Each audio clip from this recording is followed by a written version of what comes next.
Well, good afternoon, everyone. Chef AJ live here. If you're unfamiliar with me or what I'm doing, ever since the sheltering in place started, I started going live at least once a day, sometimes more times a day. I actually started even before that because before it was mandatory to shelter in place in California, all of the seniors over 65 were asked to shelter in place.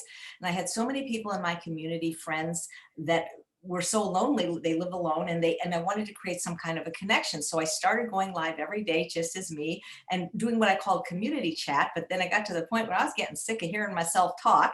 So I reached out to so many of my colleagues and friends and asked them if they wanted to go live with me. So every day, at least once, we have an interesting guest, at least somebody I find very interesting, often a mentor, a friend, one of the leaders in the plant-based movement. And the reason I don't give you an exact schedule, I'd love to have an exact time, but it really is based on when my guests are available. But I will tell you, we have a fantastic lineup next week.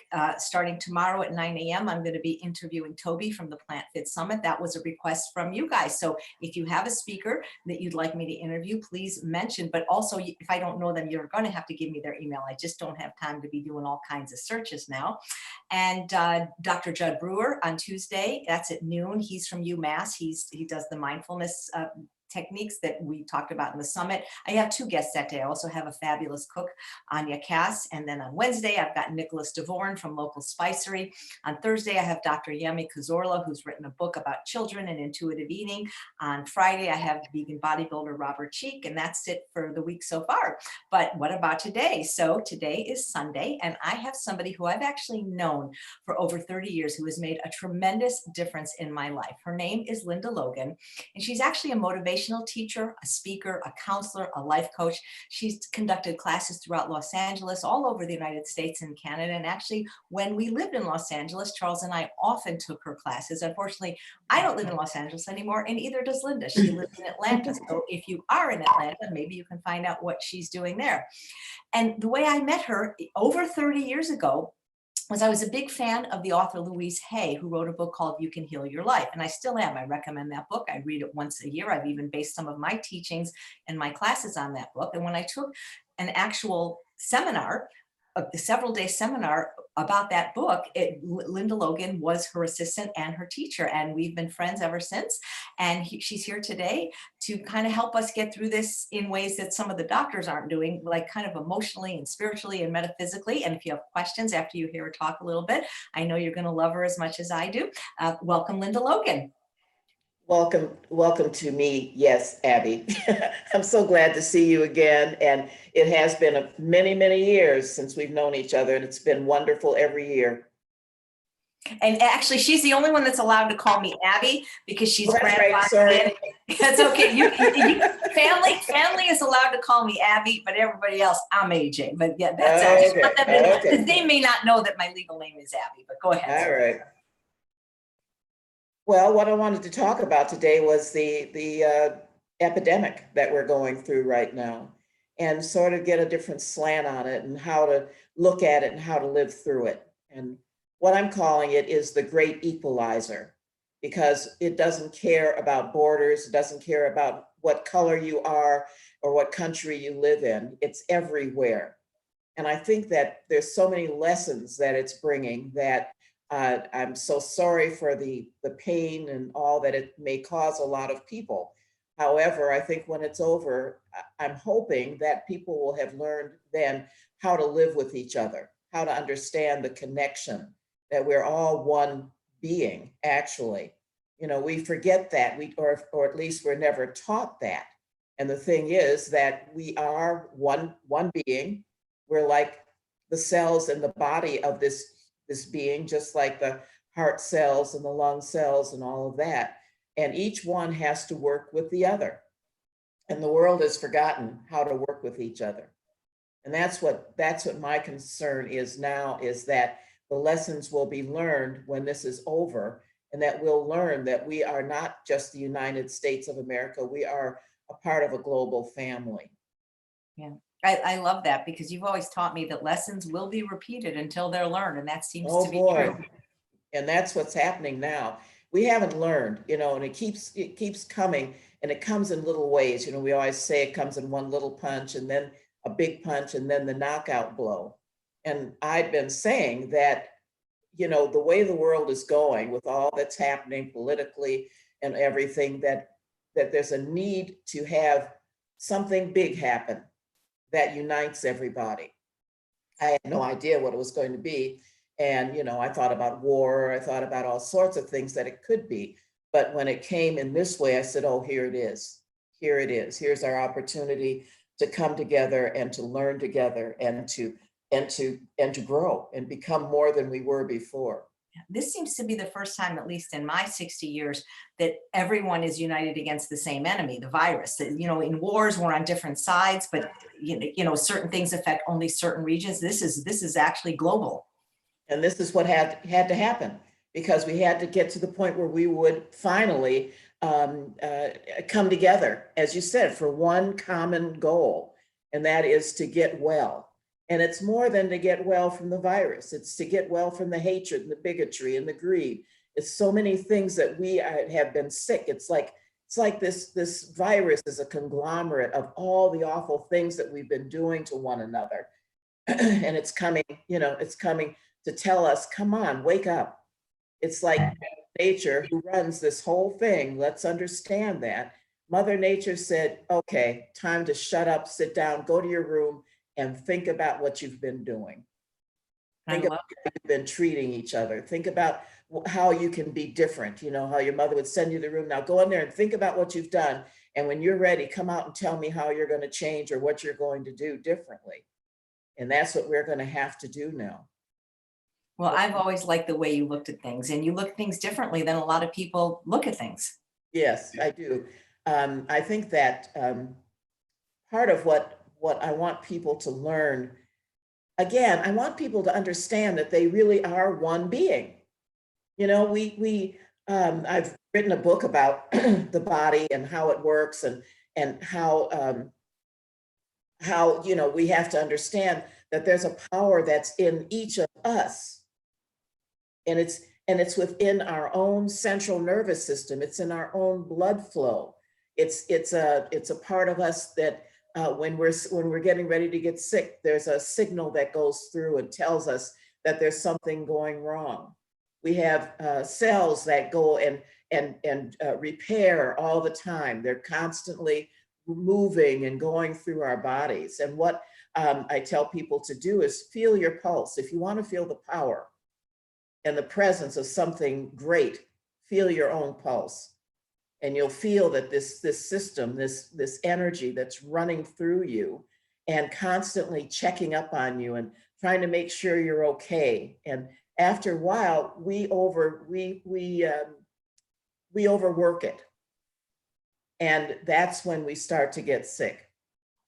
Part of what we have not learned how to do, and a lot of people said, well, you know, we should do something, we should do meditations to make it go away.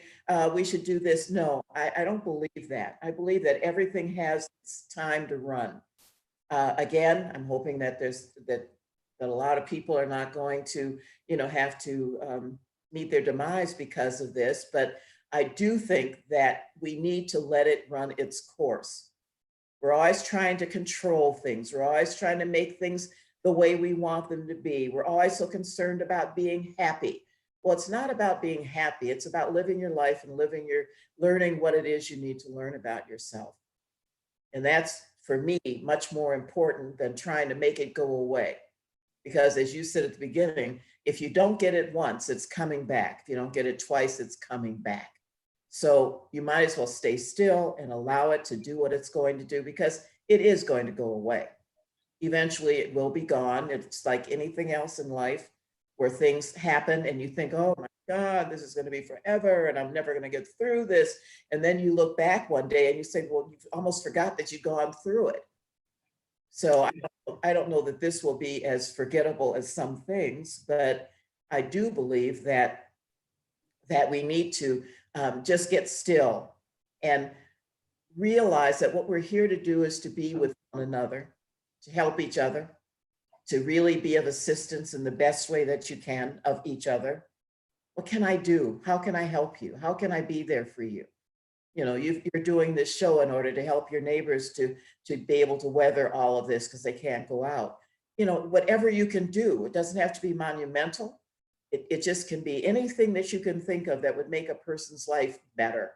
Yeah, I do love that. That's going to make me cry. I do love that part about this. And this morning I got on the phone with every local doctor I knew, just saying, what can I do? How can I help? Because I'm a hospital volunteer, but I'm not allowed to go to the hospital now. I'm banned, No, you know? no. And so I feel helpless. And I said, can I make you food? Can I, what can I do? And can I interview you? And so they're going to get back to me. But I agree, because it seems like crises bring out the best in people and also the worst in people. And the worst. And we're seeing all of that. And that's okay. I think that's what's good about this. I think that what's happening is people are being revealed for the good and the bad. We're getting ready to be able to see everything and everyone fully, without makeup, without anything. It's going to be the virus hair and the virus faces and everything else, because we are finally going to see how they really think and how they really feel.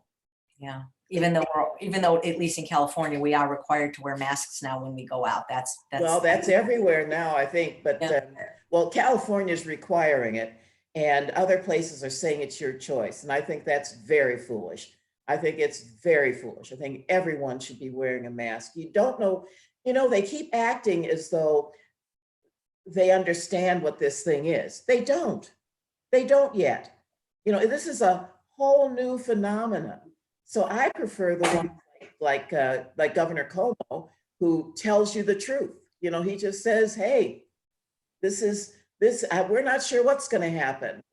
We're being given these kinds of statistics, but we don't know that it's true. We don't know if we have everything we need.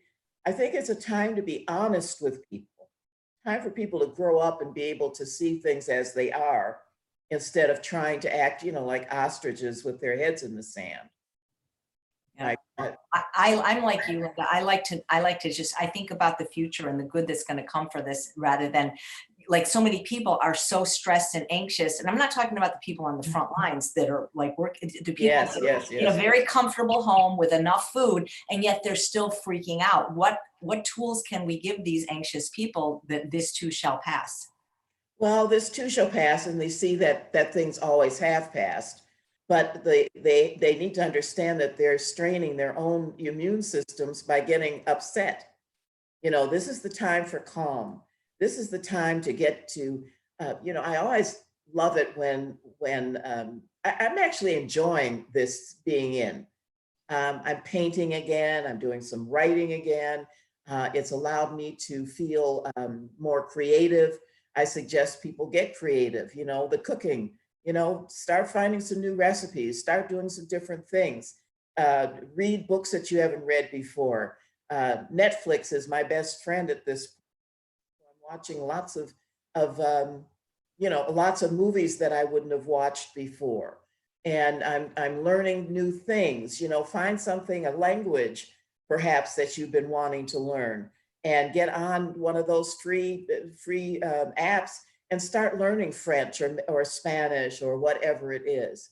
Start getting outside of yourself instead of inside worrying about everything. It's a time to be concerned, but it's never a time to worry.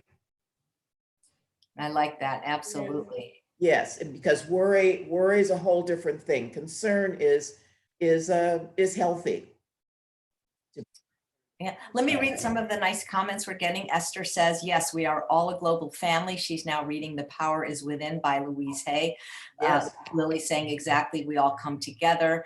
And Emma saying her neighbors at 8 p.m. go to the doorsteps and clap to show love for the carers and the people on the front lines. And it's very heartwarming.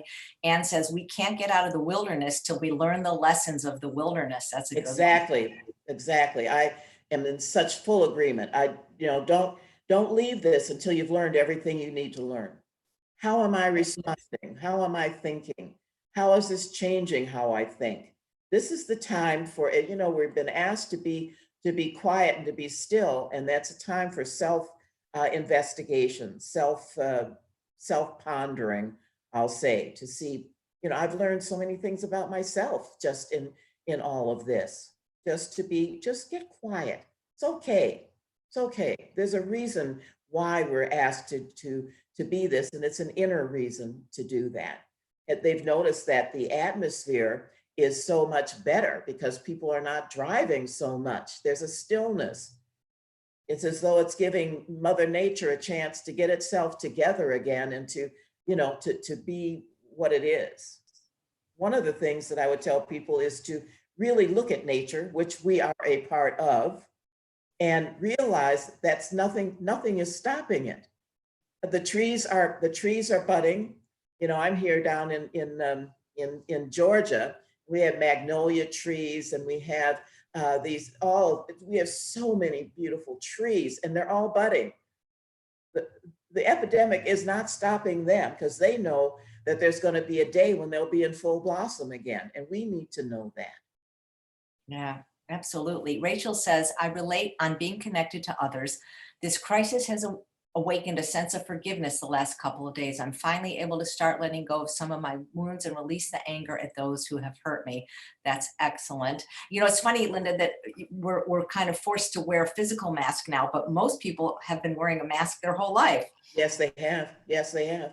This is, again, as I said, a time to get self-knowledge, to start being honest about yourself, about the things that you want or don't want, or the things that you believe in. It's when this is over, life is going to be very different. It's going to be, I'm hoping that it's been big enough to make people want to be together, to stop, when you look at it and you say, this disease doesn't care. As I began, when we started, it doesn't care about what color you are. It doesn't care where you live. And it certainly doesn't care how much money you have. I'm seeing that I just on the news before we came on, Boris Johnson in England has been admitted to the hospital with the corona. And he was one of those who said, who made such a big poo-poo about it, that it wasn't such a big deal. Well, he's finding out very personally that it is. The other thing is get your information from good places. There's a million things going around about what will heal it, what will cure it, who's causing it, who put it out there, who cares? The main thing is it's here, and it's here to give us some inner knowledge, and that's what it's for. Yeah. Gisela says self-knowledge is such a beautiful statement. And we have a comment from Anita that your voice is so calming. Do you still do those? Because we have a lot of your tapes from Linda. Actually married me and Charles. She's actually a doctor and a reverend, and it's a non-denominational faith, so it shouldn't offend anyone, hopefully. But she was a spiritual minister at the spiritual, what was it called? A Spiritual Enrichment Center in Big Bear for many years. And you always used to sell the tapes of all of your talks. Do you still have those? Because your voice is very calming and soothing. Yeah, I don't have those, but I think that that's what I was put here to do, is to have a voice that would soothe people and make people look within and know the truth about themselves. I think one of the things, I'm very frank, I was talking to a friend of mine this morning, and we said, Mother Nature doesn't play. She doesn't play. She is brutal when she needs to be and gentle when she needs to be. And I think that that's the point of honesty that we all need to get to, telling the truth. I used to say, if you remember, tell the truth and tell it fast. Say what you need to say and get it done, get it out there, because we hold too much in, and that's a very bad thing. Very bad thing. Right. So can I ask a little bit, how did you start working with Louise Hay? I think many people know her from her book. It was a bestseller in almost every language. You Can Heal Your Life. That chapter of your life seemed very fascinating to me. And that's when I first met you. I'm trying to remember just exactly. Oh, I know exactly how it happened. I had been really looking for a deeper meaning, to things. And I was working for an entertainment manager. He managed George Benson, matter of fact.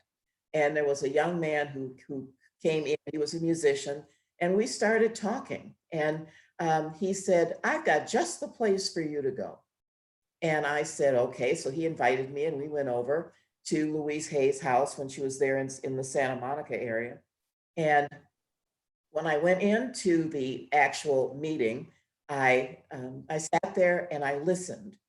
And someone asked me, what do you plan? What do you want to do with your life? And I said, I want to be sitting in that chair where Louise is sitting and teaching this stuff.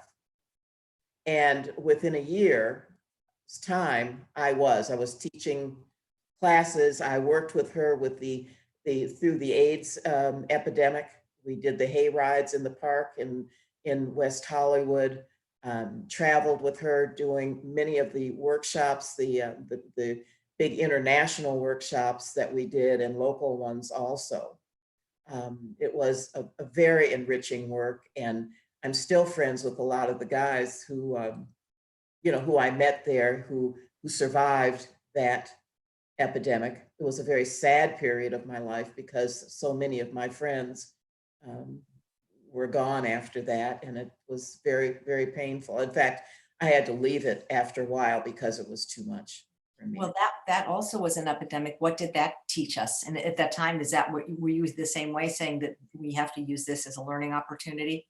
Oh, definitely. And with the guys, that's what I taught, is what are you learning about yourself? What do you know? I mean, so many of them had been abandoned more or less by their families, and they had to learn how to be strong within themselves and to take care of themselves. It was a wonderful period of life for even those who did not make it through. They were much stronger people than they were when they began. Yeah, but working with her was a very interesting experience. That's all. That's the most I can say. It was really, really very interesting from many aspects. That's neat. It's funny because, of course, I don't want anyone to suffer physically from this or financially, but like you, I'm really enjoying the sheltering at home. But yet there's so many people that when they're alone with themselves and their thoughts, they just can't sit. And that's too bad because this is the time when they really need to be able to do that. And I think it's forcing it. It's forcing the issue. And I think, again, that's why I'm saying I think things will be very different when it's over, because I think you will have had people who've done a lot of self-contemplation and will come out in a very different place. Jobs will be different. There's going to be a lot more Zoom kinds of situations in people's lives. They won't be traveling around in the same way they were. I'm excited about the changes. You said, I'm not gloomy about this. Again, I am not downplaying the fact, I have a stepson who's in the hospital right now in Maryland and on one of the machines and doesn't look really good. So I understand the personal losses that may be involved with this. But the main thing is that I think that when it's over, we'll all be better. I think we're all going to be better. And I think we'll be more connected with one another. I think that when you realize it just has been stunning to me because of the fact that this thing can hop state lines, it hops international borders. It goes everywhere. So it lets you know that we're all in this together. When are we going to understand that? If they can come out of this with an understanding of that and start a more international and global togetherness, this will be well worth it, whatever it does, whatever it takes away. Yeah. Change. We need to change. I wrote, if anyone had any questions from Linda, to please post them. And the first one is, how can one learn to be at peace with oneself? I think we've been taught not to accept ourselves, that we're not good enough, that we're less than other people. And I think that in doing this, in the work that I do, I'm always trying to make people see all of their talents, their skills, all the things they've done, and see that they're wonderful people. A lot of times people don't pay attention to who they are. And I think that this is going to allow people to pay a lot more attention to the things that are to their credit. I mean, it makes me want to cry that people don't like themselves. You know, one of the lessons I teach is love 101, and that's loving yourself, learning to love who you are. And if you learn more about how you work and how your body works and the genius that lives within you, you begin to love yourself a whole lot more and begin to draw on that genius a lot more. That's who we are. We're geniuses. You know, it's funny because Louise Hay's first book was it was You Can Heal Your Body, and it was all about the connection between illnesses people manifest and their thoughts. And I know there's a lot of people that aren't going to believe in this, and that's fine. They don't have to. But I have known you over 30 years. I've never known you to be sick like once. No, no. I just, you know, I'm going to tell you a story. When my mother had two children before I was, well, she had other children too, but two children who died. And she never allowed us to be sick. She would always tell us, you know, oh no, you're fine, you're okay. What would you like to eat? You know, go outside, get some fresh air, you'll be fine. And we always were. And so I think all of us have adapted this thing of we're fine, we're good. You know, I'm 82 years old and I feel fabulous. I feel wonderful. It's time for us to acknowledge and like who we are, where we are. You know, people will say 82 years young. No, I'm 82 years old and I've earned every single year of it. And I am loving where I am. I don't have to be anything else. I simply have to be who I am. And that, you know, you know, a person could ask themselves a question before they go to sleep at night. Who am I really? Who am I? I want to see myself more clearly. I find that doing anything before you go to sleep and taking it into that incredible place of sleep, you're going to get answers in the morning. Ask yourself, who am I and what do I want? What would make me happy? You know, you can do it in the mirror. You know, Louise had wonderful mirror work. You can do it in the mirror. But I really feel that it works a lot faster at night before you go to sleep. The body, the mind gets a chance to work on it and to bring forth the answers that are in you already. Yeah, I love that. And that's why, well, first of all, I don't watch the news at all, but I certainly, even if I did watch the news, wouldn't watch it right before bed. No, well, I watch the news. I do watch the news because I like to be aware of what's happening. I don't take it in and make it, you know, make myself sick with it. I simply say, oh, is that what they're saying now? And then I decide what I want to accept or what I don't want to accept, what I feel is true or not true. But I do feel the need to be aware, especially now, as to what's going on. Right. Well, Charles tells me because he watches. Okay. I'm just a little bit too sensitive. Oh, you're cheating. You're cheating. Yeah, exactly. But it's funny you mentioned George Benson. I don't know if you know, he and I share a birthday, different year, but March 22nd. Okay. All right. I love George Benson. Yeah. Yeah, me too. Well, what song did he sing? His most famous song was "Learning to Love Yourself is the greatest love of all." That's exactly greatest love of all. Yeah. Yeah. A person, you know, that might be a good idea for everybody to download that song and sing it to themselves every day, because that is what it is. Once you love yourself, then you can love everybody else. You know, it's cliched, but they say, you know, if you don't love yourself, you can't love anyone else and no one else can love you either. So this time of being sequestered would be a time of growing that love for oneself and coming out way better and more loving. I agree. Jesse says, do you have any specific suggestions for things we can do to continue or promote the change you're talking about post-coronavirus? I think it's reaching out to groups of people that you never would have reached out to before, making connections with people.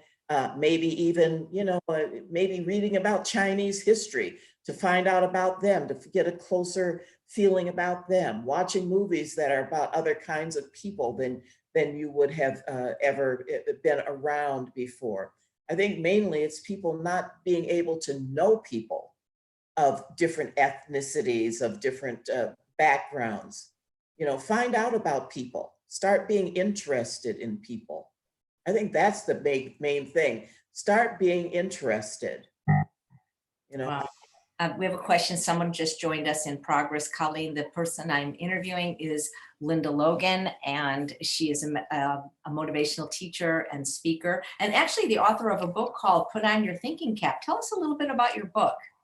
Yeah, it's a little book, and it's mainly just to let people know about their brain, how it works, how their thoughts do create the reactions and responses in their bodies.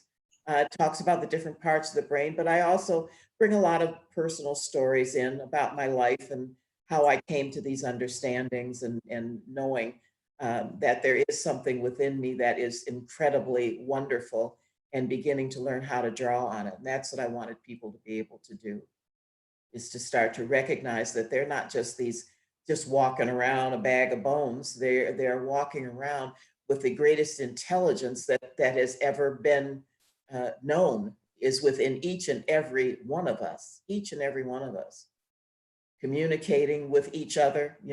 I always tell people, you understand now, you're one body, you're in one body, and the communication and the circulatory system is the very atmosphere that we live in. It's filled with every dynamic thing that there is.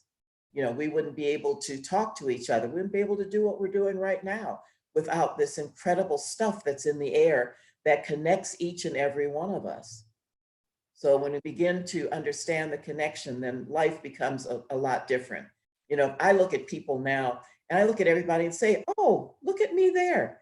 Oh, that's me over there. Oh, that's me acting like that there. So that I understand that it is a cell in the body, in this huge body that I belong to, that we're all involved with. Well, what I loved about working with you is that you can be very kind, but you still call people on their stuff.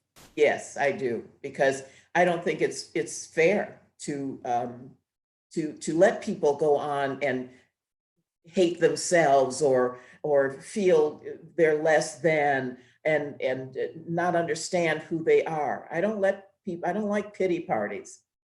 I don't like what I call pitiful pearls, pitiful Pauls. I know. I don't Debbie Downers. Debbie Downers, all that good stuff. It's not, but definitely people who are mean to themselves. I don't like that. We're too good for that. We're too good to do that. And wherever you learned it, if you learned it with your family, whoever you learned it with, it's time to let that lesson go. It's like one of your participants said, she's learning how to let go of stuff, because it doesn't do anything for you. It's like trying to eat a meal that you had 20 years ago, and figuring you can go in the refrigerator and get it out and eat it again. It's rotten. And so are all those old memories, and all those old hurts, and all those old pains are rotten, and they're not good for you to keep on trying to feed yourself with them. Right. And this is really teaching us how little we actually need, both either to be happy or even to just survive. I know that people, are hoarding things like toilet paper, but we don't need as much stuff as we think we do. And me, even as a chef, the choices are limited, but I'm still finding ways to make delicious meals out of just one or two simple ingredients. We don't need that much to be happy. You know what's going to change with this? Our value system. We are going to begin to understand just what you said. We don't need as much as we think. Life can be a lot simpler. My grandmother used to say, you make your life so hard. Don't you know that life is simple? And she was right. So the thing that you really want to do is to be able to simplify. I don't mean doing without, or struggling, or living in a hut somewhere, but I'm saying you're going to look around and you can see, I didn't need that. Why was I so concerned about that? Cars, and I'm not a biblical person, but there is something in the Bible that says, why are you so upset about things that rot and rust? I'm paraphrasing, but why would you do that when they're going to be gone anyway? So enjoy things as they come. I'm not saying don't enjoy life, but don't get tied up with them. Don't decide that they are what your worth is. These things are not your worth. You are your worth. And that's what people are going to find out with this. Yep. Just some nice comments. Both of us look at least 20 years younger than our physical age. Oh, thank you very much. Thank you. I love whoever that was. I'll Right. send you a check. I've known you 30 years. You have not aged. Nothing has changed. I mean, your hair, yes, it's gotten lighter, but other than that, Yeah, yeah. that's it. Betty says 82 and beautiful. Gisela says 82. No way, you look great. Here's a nice comment from Catherine. She says, today, her Louise Hay calendar on today says, I cherish my alone time. It's just as fulfilling as the time I spend with others. It's like from the grave. Timely. Yeah, perfect. How timely, how perfectly timely. Yep. I mean, you can't be with yourself. I mean, if you can't find ways to be with yourself, then you have a lot of work to do. A lot of work to do, which is my job to help you get to do that. But we need to be able to just find ourselves so entertaining and so wonderful, and take that, you know, when we're with people, be able to take that with us. But we should love who we are. Absolutely. Because if you can't be alone, you can't really be with anyone else. How can you? I don't, you know, you just can't. But I'm a master at being alone, and I think I do very well with groups and with people. You know, I'm ambidextrous. Yep. So Brenda says you're a beautiful 82. Martha says 82 looks fab on you. Jessie says, I was going to say, I hope I look as young and beautiful 82, but then I realized I wish I looked that young and beautiful right now.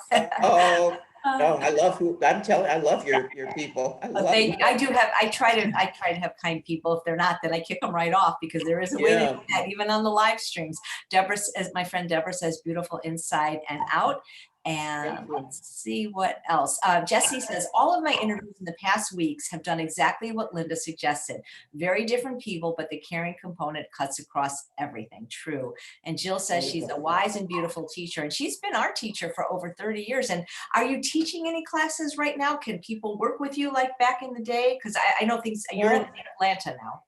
I'm getting ready to do a Zoom class where people can participate, and we've talked about different ways of doing it, but we're going to get started with a Zoom class. I don't have a date, but I'll certainly give it to you when it's time to do that.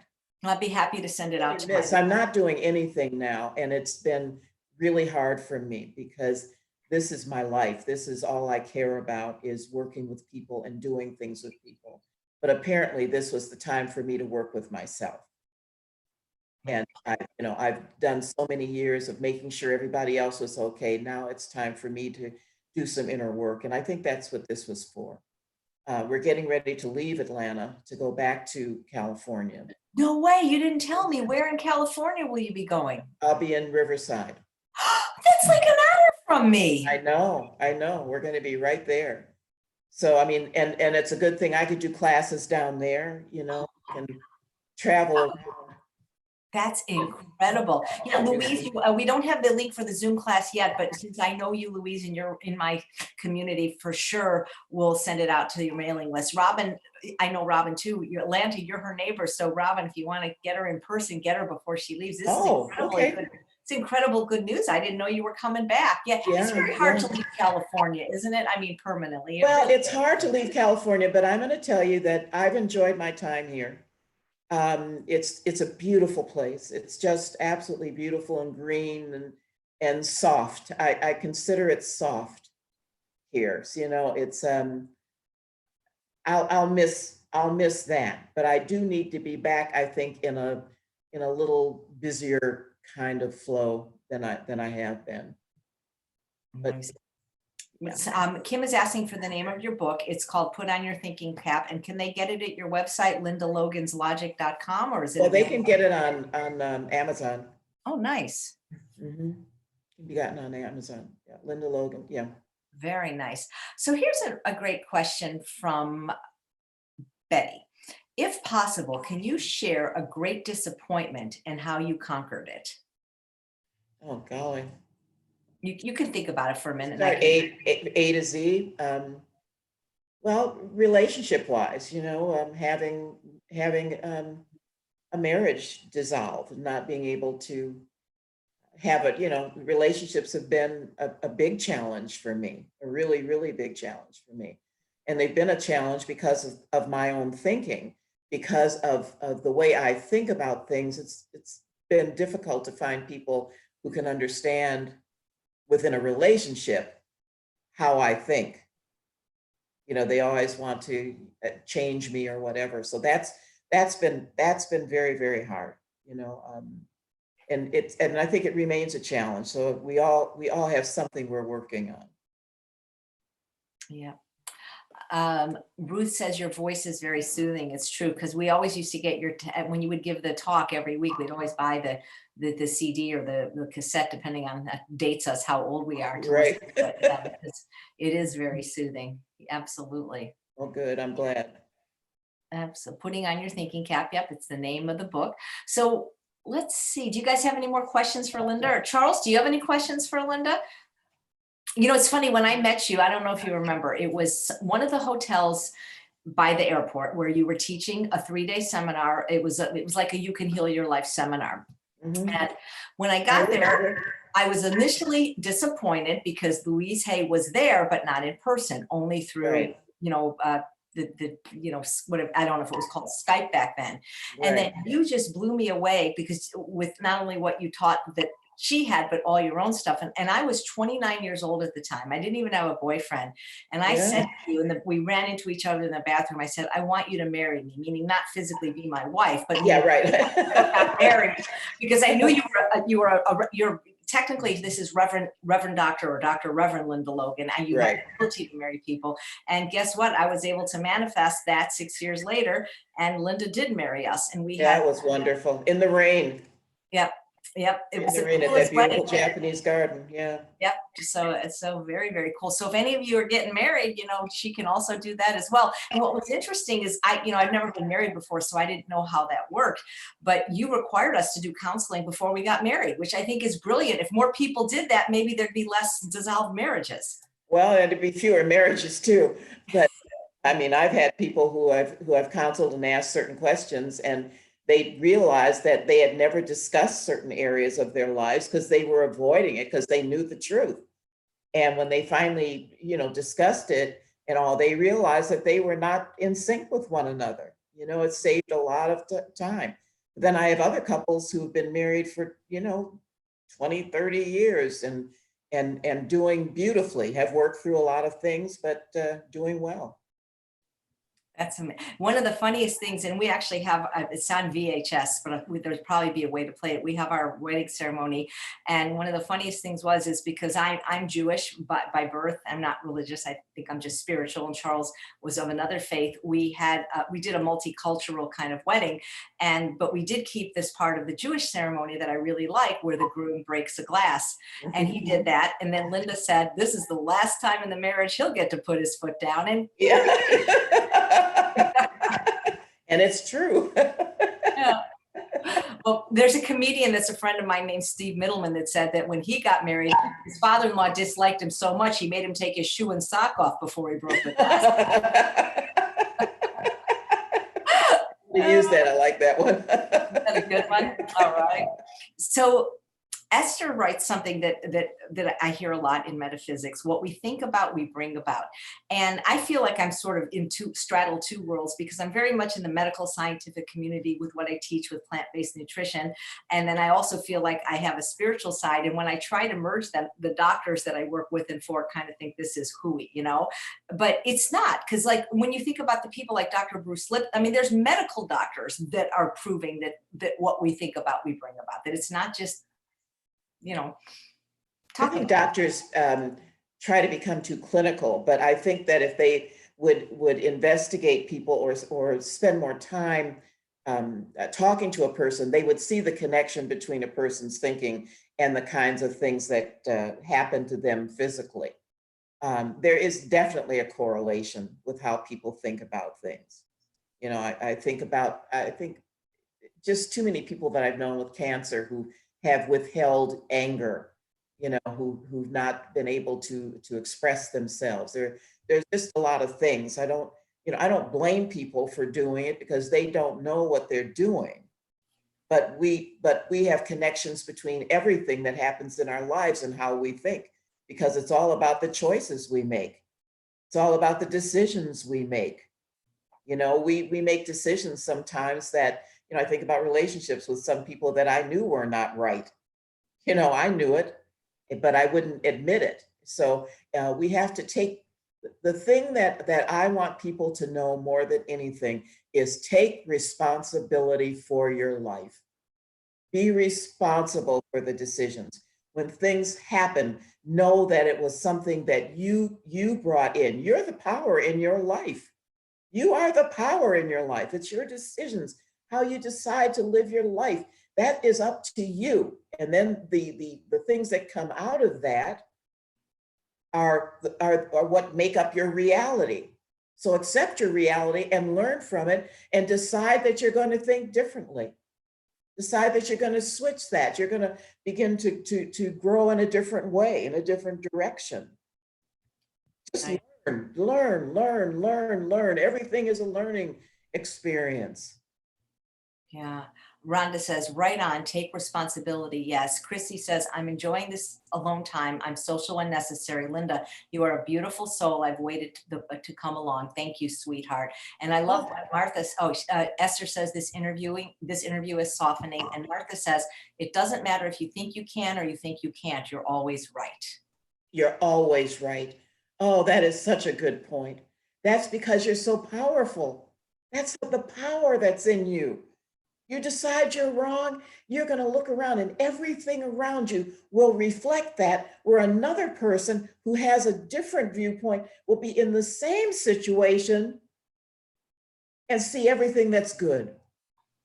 It's all in your perspective. It's in how you think about things. I think about the story about the little boys who are shown a pile of horse manure, big, huge pile of horse manure.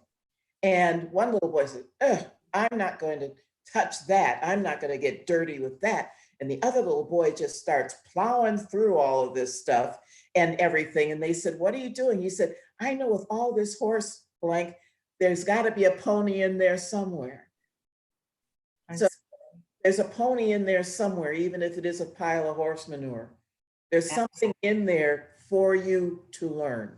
And that's how I'm looking at this situation, because I've, even before I met you, I don't want to say I'm Pollyanna, even though I don't watch the news. That has to do with other things, but I've always tried to jump ahead and see what's possible. And I've told this story before, but I was 4 years old and my great grandmother, her name was Bubby, she got her leg amputated from diabetes. And I said, well, this is good. She only has one leg to shave. And I wasn't trying to be facetious or even funny. I was trying to think of, well, what's a good thing about losing your leg? And that's what I came up with. And I'm doing the same thing now. And I've already seen so many, it's just, you see, like, the best in people is being brought out right now. You've had, I don't know if you remember, but when I was in college, I went to college late. I graduated when I was 35.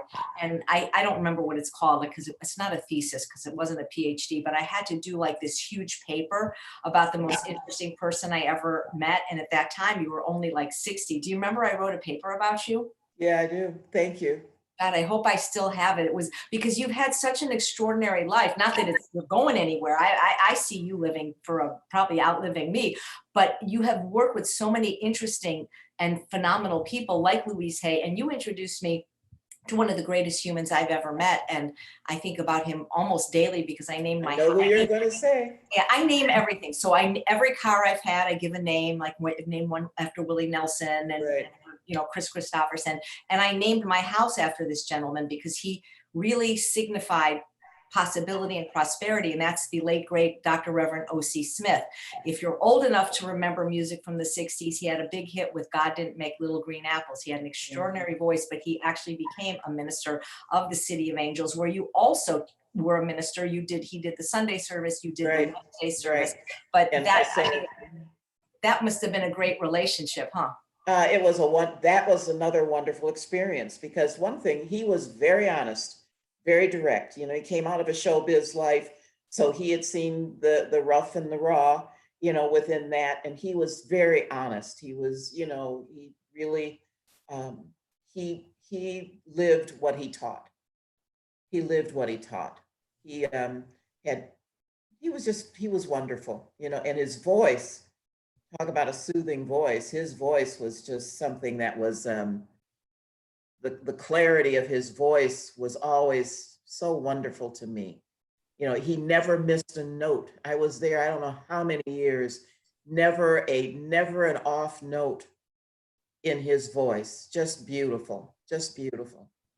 Quite a shock when he decided to leave the planet, you know. Way too early, you know, and he was vegetarian. Yeah. That was just, I think there was 6,000 people at his funeral, something like that. Oh, it was crazy. I don't remember the numbers. We had to have I a, mean, we were all the way out in a parking lot, like a mile away. And yeah, there was a I parking believe, lot, tents and all sorts of things. I Yeah. believe Brock Peters from the movie To Kill a Mockingbird gave his eulogy. Yeah, there were so many people there. I mean, he knew everyone. I mean, that was one of the things about the services there, because we had all of the best jazz musicians in the world who came and played there. You never know who was going to be Right. there. I remember Kenny Burrell showed up once, and the Nancy Wilson, golly, I can't think of too many people who didn't come, you know. the mother, that Roxy Roker was used to go to that. Yes. That was really, those were some good times. That's Lenny Kravitz's mother. Right. Yeah. And she You know, was Lenny Kravitz's mother. there, and Yeah. it was really extraordinary. So Colleen, who came in late, we sort of touched on this, but I'll give this to Linda again. And also, Colleen, Linda's going to be teaching some classes through Zoom soon. If you resonate with what she's teaching in these principles of self-empowerment, she's actually going to be moving not too far from me, which I just found out today. So that was a good birthday present. She says, do you have any advice for those navigating through anxiety and fear of the unknown, like health and finances at this time? First of all, I'm going to say everything's unknown. You know, you wake up in the morning, you don't know what the day is going to bring. You know, start living in the adventure of it. You know, start living in how things turn out. Start living in the power of your decision making. You know, start living in that, knowing that you don't need to be anxious, because it's your decisions that are going to take you wherever you're going to go. So start being more involved in how you're thinking. There's no need to worry, because we're all okay. You know, I'm beginning to call life a magic carpet ride, that we ride it, you can't get off, but it's always going to a destination that's good for you. You know, it may take you through storms, it may take you through sunny weather, it may all sorts of things. But the main thing is that you have to understand that it is always there for you, because it is what you are. So rely on life to take care of you. And it has, from the moment of conception, and probably before that, until now. So know that you're going to be taken care of. All those things you worried about last year, you don't even remember what they were. And if you do, you don't remember the date or the time that you were worried about it. So just remember that you're being taken through life, and it's all okay. You know, it's funny when I think sometimes, like what you mentioned about things that I was so upset about at the time. And I remember, like, when I was at Cal State Northridge, and it's so funny, like I still got an A on the test, but I didn't get like a perfect A. And I remember like just being so upset with the teacher, and like arguing. And I don't even remember the class or what I just vaguely, I remember how at the time it seemed like the absolute worst thing that could ever happen to me. And I made the biggest deal about it. Now I don't even really remember the teacher's name or the class, other than I probably just made the biggest fool out of myself. And, you know, that's why this too shall pass is so important. And I understand that people need to be, I mean, I don't think people should just stick their head in the ground and act like Corona isn't happening. But when you worry about your future finances or future health, what they're showing, and the doctors that I'm interviewing, medical doctors, are saying this worry and anxiety, and Dr. Judd Brewer will talk about this Tuesday, is actually compromising your immune system. It does. So it even does. Even if it wasn't just causing you suffering in advance, because to me, when you worry about something that hasn't, you know, if there's a hole in your roof, you worry, you fix it. But if you're worried about something that potentially is going to happen in the future now, you're basically paying twice. You're suffering twice, because it may or may not happen, but you're worrying about it. You're creating it in your mind. As a matter of fact, I think it's more likely to happen when you worry about it. And so, you know, and not to say you don't take steps to protect yourself, but, you know, worrying is, you know, I'm Jewish. It's like we were born worrying, but I realize it just really does compromise your immune system. And that's the last thing you want to do during this epidemic, during this pandemic. Stop the kvetching about the future. You've got enough to handle in a day. If you will be here today, you know, there's a lot of statements about that. Be in the present moment. There is enough in the present moment. I posted something on Facebook. Said, just imagine if you were present in the moment, how much more you would learn. You would learn everything in that time because every information is in the moment. But if you're extended into something else, you're not going to be able to get what you need today, which you would need for tomorrow. So just stay in the moment. Do not worry about what's coming. You have no idea what shape or form it's going to take. So just know what the main thing is, you know you want the best for yourself. You want the best. Now, the best may not always look like what you think it's supposed to look like. It may be a lost job, you know, that you just, oh my God, you know, and what am I going to do? And you end up with a job that's just totally made for you. You know, you stop worrying about it. Life is taking you where you need to go, as long as you know that what you want to do is be content and to learn and to grow. That's all we're here to do, in my mind. You know, it's funny that you know the word kvetch. You worked with a lot of us Jewish people. Yeah, kvetching, so much kvetching. Yeah, are you the one that told me the joke about the 4 Jewish women? They were having lunch at a restaurant and the waiter comes up to them and says, "Is anything all right?" I didn't, but I'll use it. Isn't that a good one? Yeah. Or there's another one. 4 Jewish women are playing bridge and they look at their hands. And the first one goes, "Oi." And the second one goes, "Oy vey." Yeah. And the third one goes, "Oy vey a smear." And the fourth one goes, "Enough about our children. We're here to play bridge." I watched, last night, I watched Unorthodox on Netflix. A very interesting movie about Jewish life. Yeah. Orthodox Jewish life. So it taught me a lot, as I said, you know, making me learn things about other groups of people that I didn't know before. So I can be a little bit more compassionate with people about what their lives are.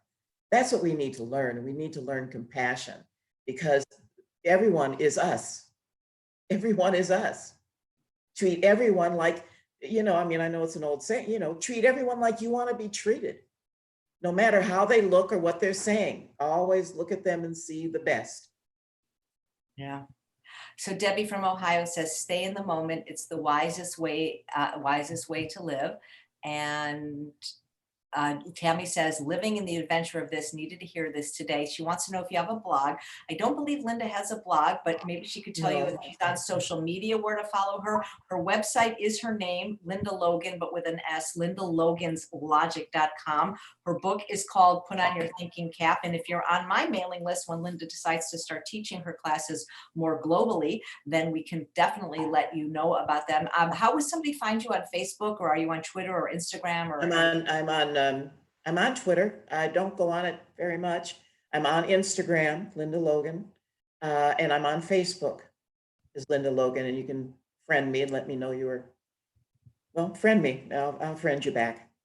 Absolutely. Peggy says, "Thank you for these fabulous interviews this week. So valuable and timely." And I saw a really nice comment from Mary. Where did it go that I want to acknowledge? It goes very fast, the feed. So if I miss your thing, you know, sometimes it does disappear.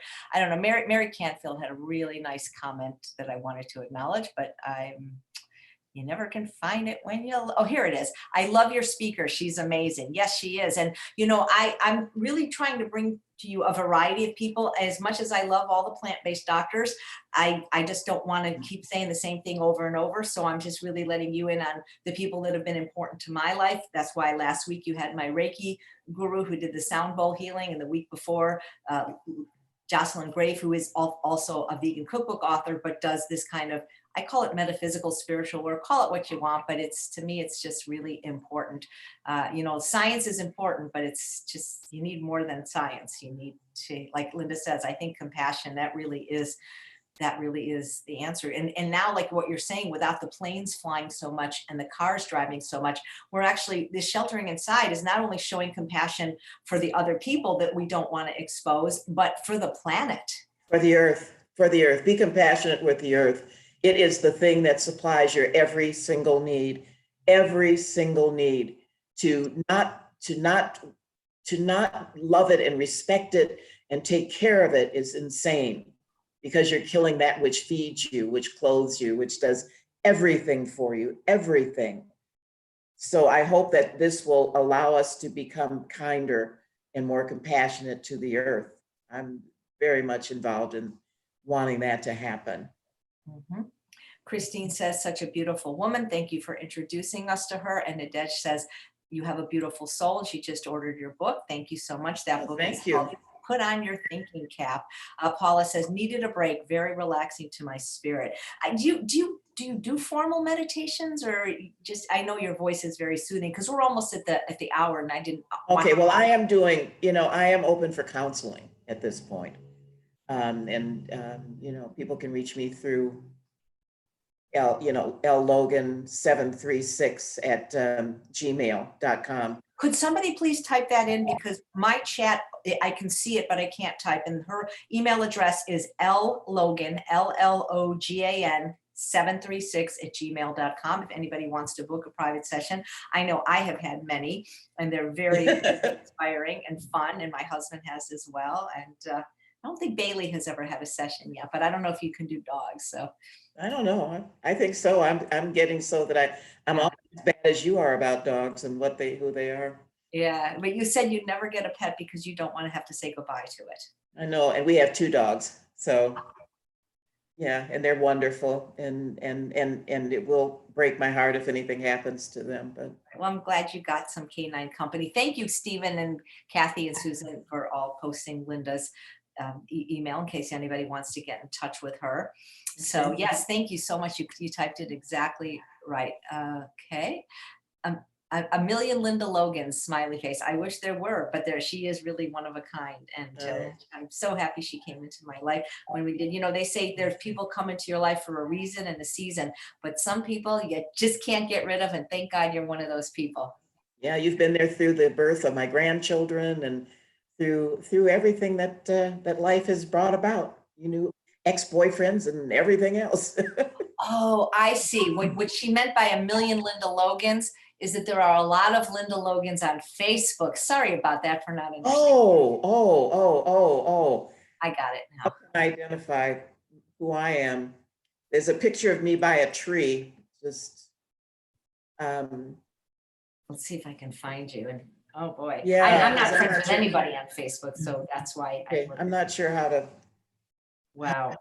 identify it. Let me go on my. I'm looking right now to see if I can find it too. Yes, I guess it's really more of a person by a tree. God, you're right. There are a million Linda Logans on Facebook. Maybe you could make one with your business name to like a professional page we can get you. Yeah, maybe I'll do that. Yeah. So if you guys have any ideas for nice, interesting people to interview, it doesn't have to just be a plant-based doctor. Of course, they're always welcome. Just make sure when you suggest it to me, you've got to give me their email. I can't be chasing them down at this time, and then I'm happy to interview them if they want to. Hi, AJ. Let me say this. What's on mine now is a painting that I did, and then there's it says staying home, saving lives is on there. And then there's something about my book and all of that on there. So, and they're saying there's a million Linda Logans on Instagram too. Golly, I don't know what to say. If anybody out there, as long as we're talking, I can all my pictures now, it's not posting to Instagram, and I'm not seeing new pictures. Does anybody? I'll close the phone, I turned it off, put it back on. If anybody knows, Instagram is my worst social media outlet. Like, I understand it the least, but my pictures aren't showing up. Oh, Catherine found it right away because Charles Shrewsbury is her friend. So that would make sense. Okay, good. Yeah. Oh, Colleen says it was the first one that came up. Maybe that's because you're friends with Charles, Colleen. So that's why. If you're friends with my husband, you'll be able to find Linda very, very easily. Okay. I put it in the chat. What? I posted Linda's Facebook link in the chat. Oh, your name. So it's, yeah. You posted it in the chat? I'm not seeing it in the chat. Oh, it's in the Facebook chat. Maybe, maybe you can't. You have to post it on this. I'm not seeing it. Oh. Charles said you have to be watching on YouTube or Facebook, and then you can post the link in the chat. Okay. We'll try to get that for you guys, maybe when we're done. Okay. All right. could you add, they're asking if you could add your middle name or initial so you're easier to find. So Yeah, maybe I'd better do that. I'll Yeah. add an L. yeah. All right. Now, who is Rachel Cook? Is that one of your people? Let's see. Rachel Cook, are you on right now? Could be. I mean, we've got several hundred. I people just got a watching. friend request. So somebody, I'm sure it probably is because, Okay, yeah, just because she's on doesn't mean I see her name. It's only people that okay, all right. comments. So very Okay. nice. All right. Well, guys, thank you so much. Please encourage senior citizens. Oh, this is great. Betty says, Linda, please encourage senior citizens how you learned and embraced the internet. Oh, yeah. Well, do you want me to talk about that now? I mean, Yeah, sure. And Rachel Cook says, that's me. okay, good. I'm going to friend you. So I'll be friending her. I just always loved technology. So I just love anything that's new and different and I love the fact of connecting with people. I think there should be classes for people of a certain age so that they can get on and connect. I don't know, what is the question again? What does she want me to do? Well, how are you able to do it? And by the way, Greg just posted the link to your Facebook page so you guys can click it. It's right there in the chat right here. Wonderful. Yeah, please encourage senior citizens how you learned the internet and embraced it. I mean, I don't even know how. I just always did it. I had a computer a long time ago and just went along and learned everything as it went. Not that I'm an expert at everything, but I am learning how to do it. Yeah. Just have an interest, I think that's one of the things that seniors could do is decide to learn the internet. It's important. It's so important because everything is going to be done by internet, bill paying and everything is happening. Pretty soon you'll be locked out. Yeah. I mean, even our doctor appointments are internet. I mean, I don't know how dentists are going to do it, but all my doctor appointments have been telemedicine. Yeah. Hair and nails, though, I don't know how they're going to figure it out. Yeah, it's not going to be a lot of virus hair. Yeah. Yeah. Nails.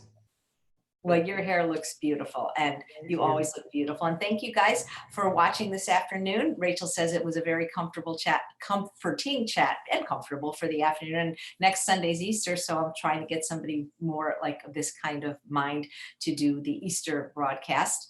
You just tried to find Linda Logan. Tammy, go up about 7 comments. Gregory posted the actual link to her Facebook page. It's facebook.com/linda.logan.1213.